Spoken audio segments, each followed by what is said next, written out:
Screenshot mo ako.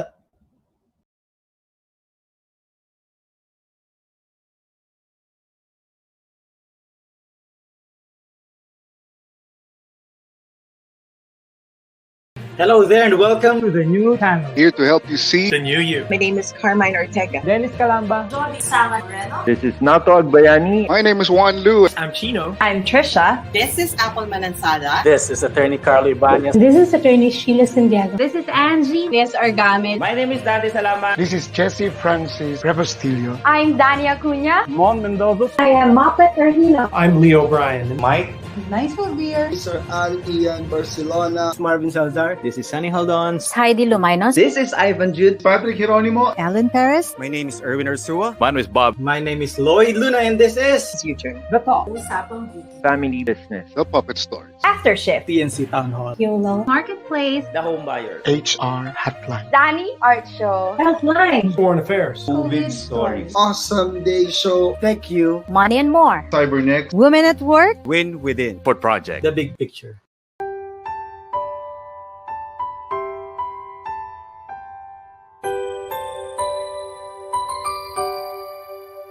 Sometimes life lets you down and you feel that you are done. You just want a morning run because the fun is all gone.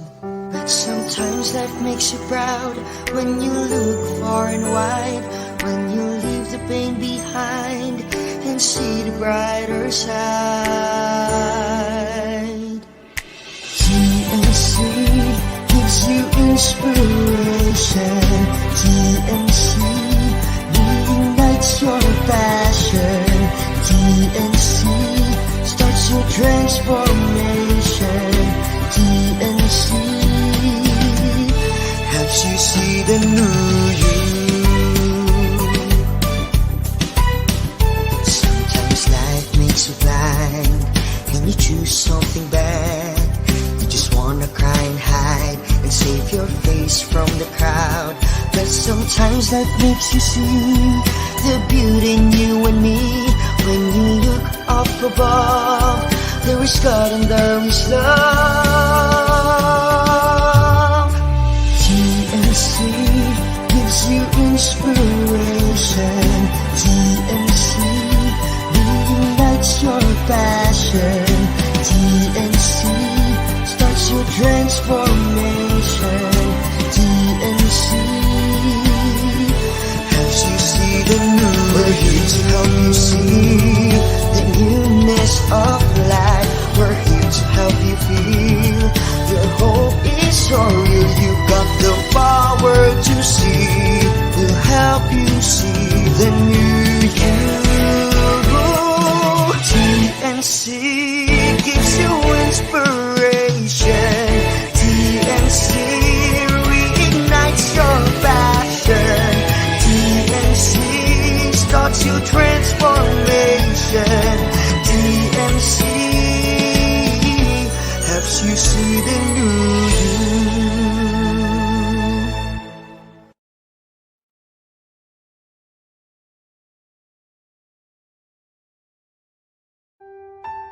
The new channel.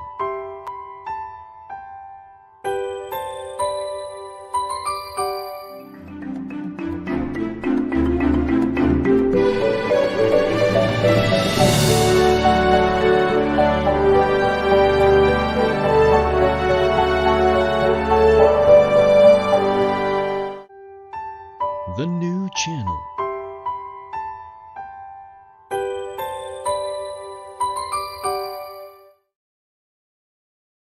The views, opinions, and insights expressed in the following show are those of the hosts, producers, guests, and viewers. They do not necessarily reflect the position of the channel. Viewer discretion is advised. Hello there and welcome to TNC. We are here to help you see the new you. My name is Lloyd Luna and this is The Big Picture.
Good evening, ladies and gentlemen, wherever you are watching from around the world. Magandang gabi po sa inyong lahat. This is the first time that I'm going to use this new studio. I hope you're doing well. If you're watching us live right now, please do share our live stream link. You can also organize your own watch parties and watch us on youtube.com/tncnow, because if you watch us on youtube.com/tncnow and drop some comments in there, you can get an opportunity to have a gift from Unisol and TNC, the item that you can probably get. Watch the clip.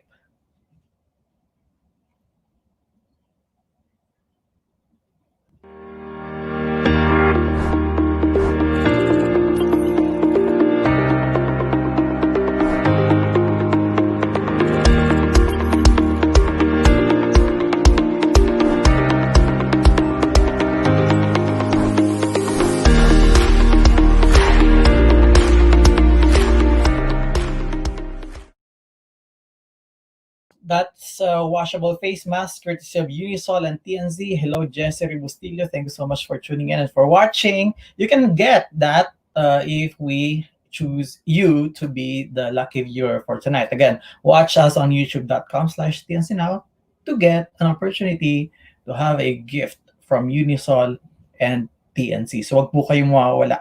Tonight is an interesting night. Dr. Sterling Plata and Charmaine Ansiado, because I'm going to keep on reading some of the actual text that I have inside my book, Transform or Perish.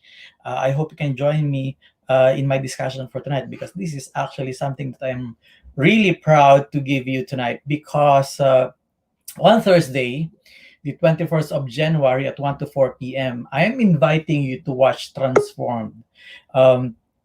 It's a transformation summit that coincides with the launching of my book, Transform or Perish, featuring some of the Philippines' best speakers, leaders in their own respective industries. Again, the event will happen on the 1st or 21st of January this year via FB Close Group. Congratulations daw, Daddy Lord. Doon na sabi ni Dr. Sterling. Thank you, madam.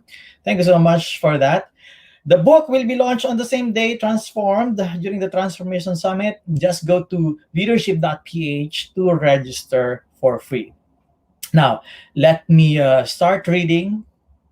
You can drop some comments if you would like to, so we can continue with our discussion. But I'm going to read the introduction of the book, Transform or Perish, that I'm going to launch on Thursday. The introduction reads, looking backward is actually the worst strategy moving forward. The COVID-19 pandemic imposed on us an overwhelming challenge, the likes of which we have never seen before. That's why it's not a shame to be shocked, to be disrupted, to be terribly frustrated. But we shouldn't languish in our setbacks far too long. We have to keep making minor and major decisions every day to redefine and reshape our future the best we can. Because we still cannot figure out the full complexity and the impact of the disruption we experienced in 2020, and that we continue to experience up to now, many of us feel that we are in such a terrible mess indeed. Because we are so unsure about what else the future has in store for us, we have every reason to be scared. Really scared. In short, the past seems pretty enough to compare to now. The present does look very messy. And the future itself just feels so intimidating and so scary. Obviously, Nisa and Dr. Sterling, it's tempting to look back with a great sense of loss, because many of our successes lie in there. When we are uneasy with our present and scared about the future, it is comforting to turn to the past, because it's difficult to do away with our old habits and our past big accomplishments. Come to think of it, the only thing that's real to many of us is the here and now. The present is the only thing that matters because it's the only time and space where we can make real decisions to take concrete actions. The present and everything in it, whether bad or good, is in fact the only thing we've got. If we don't deal with it, if we don't face it as it is, and if we don't rebuild from it, what other time and place are there for us to start rebuilding? Clearly, it's either we start right here and right now, or we don't start at all. Now, after months of limited mobility and restricted social activity, many people have realized that they should accept life, or that life is very different now, and that they themselves are likewise very different now. In short, they have changed, have grown, and as the title of the book describes, they have been transformed into new personas. In my case, it was through my own personal experiences during this pandemic that I learned that there are three types of transformations: natural, incidental, and intentional. Let's talk about natural transformation. It happens when people simply wait and accept whatever changes will happen in them. Aging is a good example. You don't have to do anything to age, it simply happens. Incidental transformation. It takes place when people just happen to get affected and made uncomfortable by changes that transpire around them. In other words, it happens because of external incidents over many of which, if not all, we don't have much or any kind of control. It can happen because of, say, a new rule or procedure, or perhaps an introduction of a new policy or regulation. In many cases, it can also happen as a result of competition, like, say, when a particular company comes up with an innovation. Another incidental transformation is the prevalence today of work from home arrangements that are meant to minimize and slow the spread of the COVID-19 pandemic. But whether it's just temporary or will become permanent remains to be seen. Now, the third is intentional transformation. Now, this kind of transformation is what this book is about. It will take up in detail the following chapters.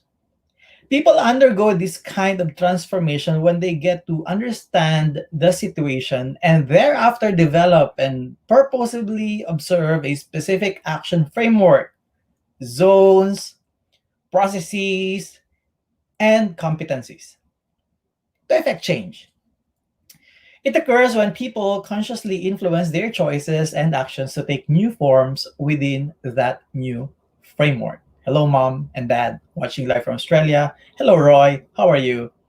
Thank you so much for dropping by and for watching. Please do share our live stream link. I'm reading my book that will be launched on Thursday, the 21st of January, 1 to 4 p.m. on an exclusive FB close group, facebook.com/transformcommunity. That's the address. Now, in this book, my goal is to present an intentional transformation framework that I myself have created to deal with the disruption wrought on my life and career as an onstage professional speaker. I will share my own story of frustration, fear, and insecurity, and how I made headway from being disrupted to becoming an inventive disruptor. Now, before I continue, I would like to pause for a commercial break, and then when we come back, we're going to continue reading my book, the introduction of the book, Transform or Perish. We'll be right back. Stay on our stream.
welcome back. You're still watching The Big Picture on TNC. Before I continue, I would like to say hi to Ma'am Dr. Sterling Miranda Plata saying, wow, January 21 na pala yung book launch. Yun tinutukoy niya. Sabi ni Jen AJ, natural, incidental, and intentional transformation. Basically, yun yung klase ng transformation that I discovered during the pandemic. Ang ibig sabihin ng natural, wala kang gagawin, magta-transform ka. Kapag ikaw ay nakakaedad, taon-taon, at nangyayari naman talaga yan, you are transforming. Walang ibang choice. Mula i-conceive ka sa sinapupunan ng iyong ina, you are transforming. Even after until your death, di ba? Kapag ka namatay ka, nagtatransform ka pa din kapag ka nadidicay ka. But that's one. Incidental transformation is naapektuhan ka lang. Kagaya ng work from home that I discussed a while ago, nagkaroon ng work from home because of the pandemic. Kapag ka may introduce sa bagong procedure, o bagong process, or bagong technology at naapektuhan ka, hindi mo ginusto yung pagbabago, but nonetheless, you're affected, it's what you call incidental transformation. The one that I am talking about in my book is the intentional transformation, meaning that you intentionally influence a particular change or transformation process, knowing that you have a result that you really desire. So, hello Rino, Villafuerte Kaisip, pa-shoutout daw, Lodi Lloyd. Maraming salamat din sa panonood. Sana share ninyo sa inyong mga walls yung ating live stream for tonight because I am reading, and this is the first time that I'm doing this. You're the first to hear about Transform or Perish book that I'm going to launch on Thursday, January 21st, 1 to 4 p.m. So, it will coincide with the Transformation Summit Philippines 2021, 1 to 4 p.m. via closed FB group. The speakers, my guest speakers, are the ones you're seeing on screen. For more information about them and the topic that they will discuss, go to leadership.ph and sign up in there. Now, let's go. Hi, Pamela. Sino pa mga nandito? Roy, maraming salamat sa panonood. Oh, before I continue reading my book, I would like to invite you to watch our other shows on TNC. The Big Picture shares inspiring stories of notable personalities Mondays through Fridays at 7:15 p.m. HR Hotline is there, The Family Business, The Fourth Project, Usapang Beauty, COVID Stories, Market Leader, U-Turn, The Home Buyer, The Puppet Stories with Nicolo, TNC Marketplace, YOLO, Money and More, Couple Goals, The Talk, After Shift, Win Within, Danny Art Show, Foreign Affairs, Healthline, Well Home, Women at Work, Awesome Day, Cybernext, Tech U, TNC Town Hall, One Day, and Mental Shift. Yes, I got the announcement now. I'm going to continue reading the introduction of my book, Transform or Perish. Let's continue. The three zones of transformation, because yung three types or categories na discuss natin, natural transformation, incidental transformation, and intentional transformation. Now, there are three zones in the transformation process. My transformation framework is made up of three zones. The first is the disruption zone. Mga bagay na nagulo. Na-disrupt di nagulo. Parang relasyon. Nagulo. Na-disrupt. Hi, Rino. Rino is from Tondo, Manila. Hello. Second, the realization zone. Mga bagay na nalaman. Nagulo ang relasyon. Napunta sa realization, may na-realize, kaya pa namin, hindi na namin kaya. Realization. And third, the creation zone or mga bagay na nagawa. Nagkabalikan or tuluyan nagkahiwalay.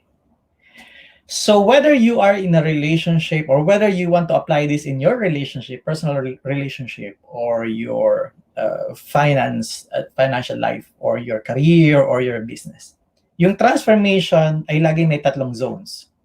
Na-disrupt, mga bagay na nagulo. Realization, mga bagay na nalaman. At ikatlo, creation zone, mga bagay na nagawa.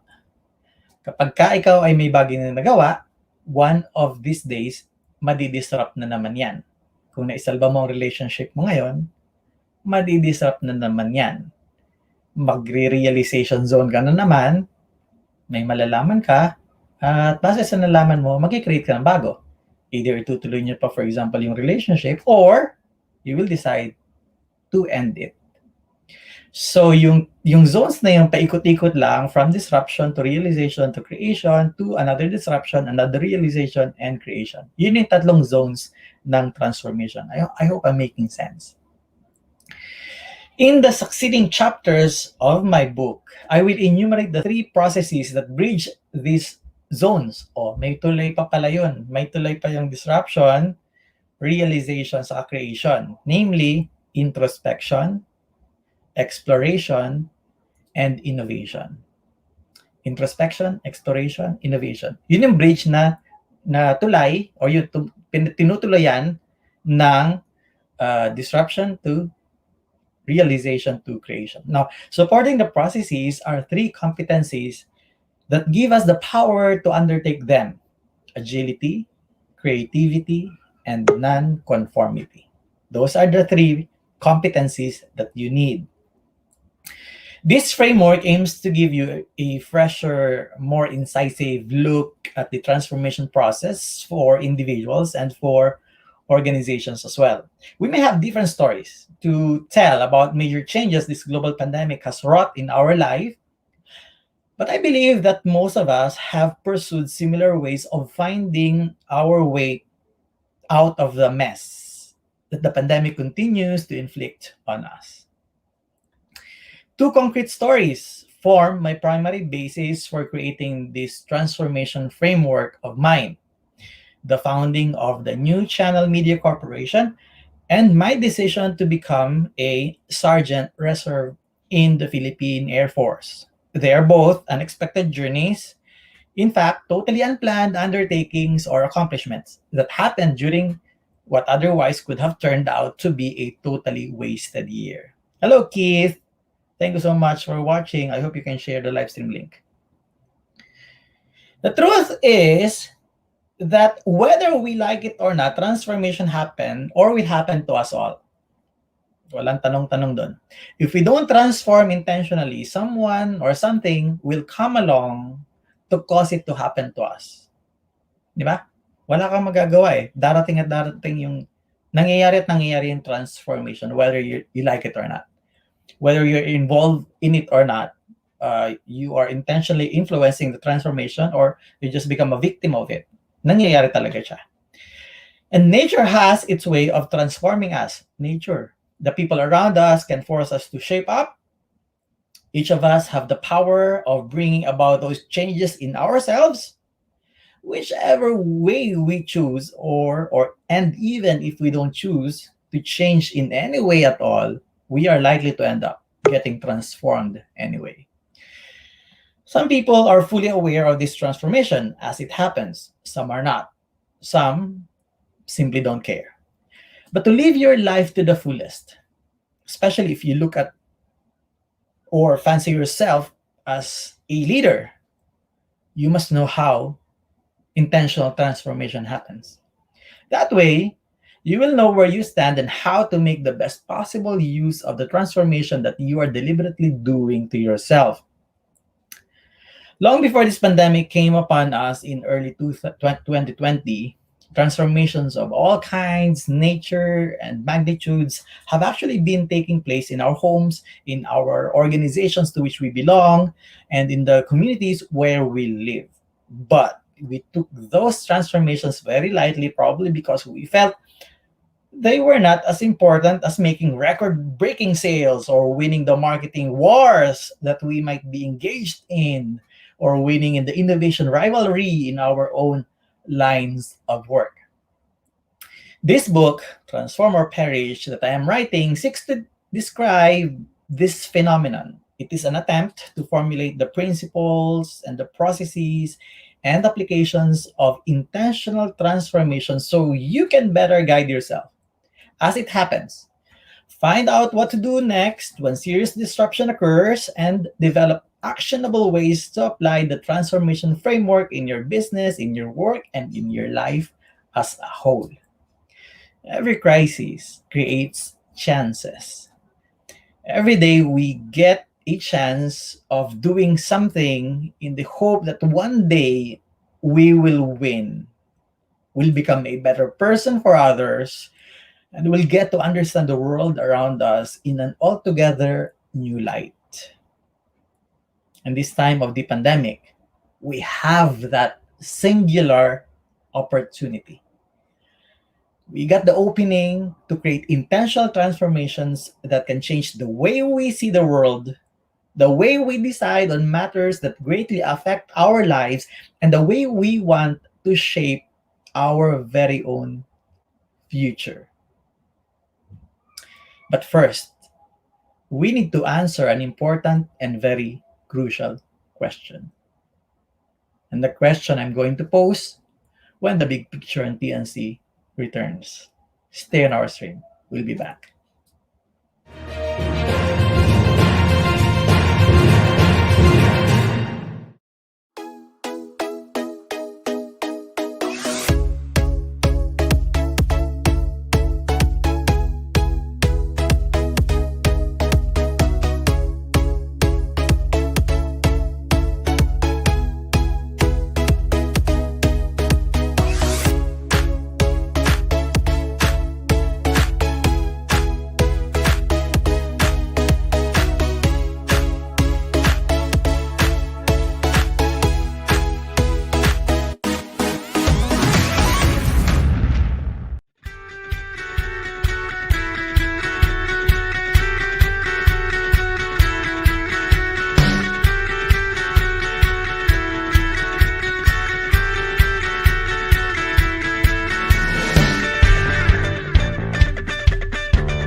Welcome back. You're still watching The Big Picture on TNC. Now, before the commercial break, I was trying to pose a question, no? The very important question in the transformation process. Now, I'm going to pose the question, but then again, allow me to just do some recap.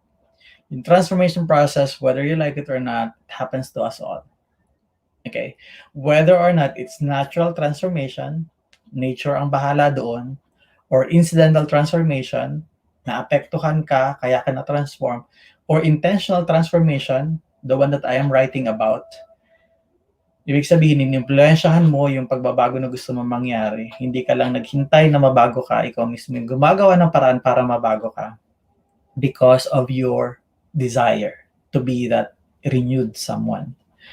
Now, the question that is very important to answer before we even talk about the framework and many other details about the transformation process. Like sinabi ko kanina, may tatlong zones, no? Unang zone is disruption, ikalawang zone is realization, ikatlong zone is creation. Sa disruption, tulad ng isang relationship, na-disrupt, nagulo. Darating yung time na malilipat kayo sa realization zone. Okay pa pala, kaya pa pala natin, mahal pa rin pala kita. Realization.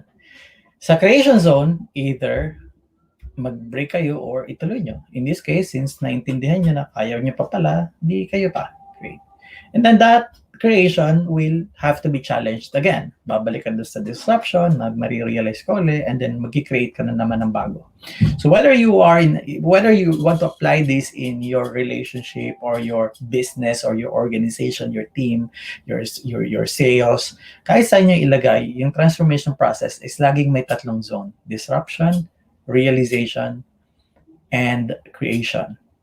And yung bridge na tumatawid doon sa tatlong yon is first introspection, then exploration, then innovation. So, the question that you need to ask, that I need to ask you, is this: if you are sure to be a different person one day, and it's within your power to choose now what path to take every day to get there, will you actually use that power?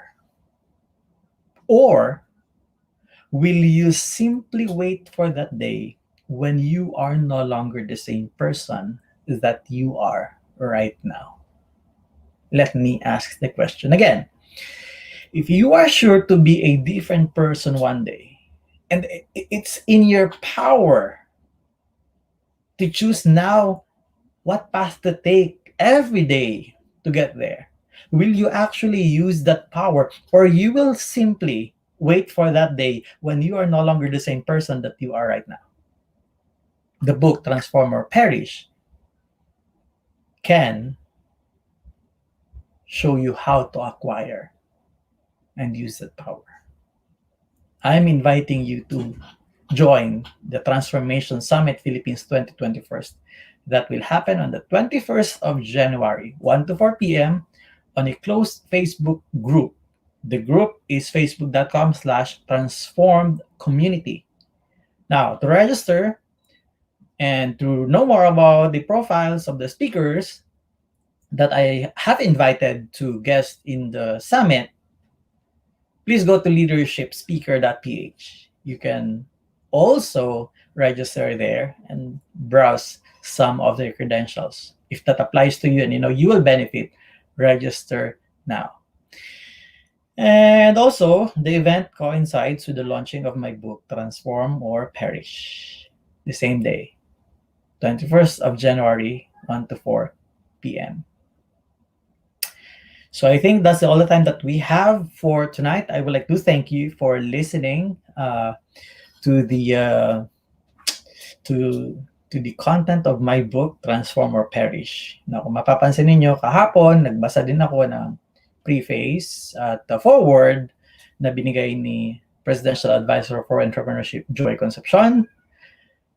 And today, I decided I'm going to read the introduction. So, if you have questions, drop them down on the comment section down below. You can still answer. I would like to thank Puzzle Box BPO Inc. as a sponsor or major presenter of The Big Picture. Also with Aliaga Rice Supply, Mr. Rice, and Dwell Life Philippines. The Big Picture, my show, streams every Mondays to Fridays at 7:15 p.m. live on Facebook and YouTube. And the Wednesday lineup of shows on TNC are as follows.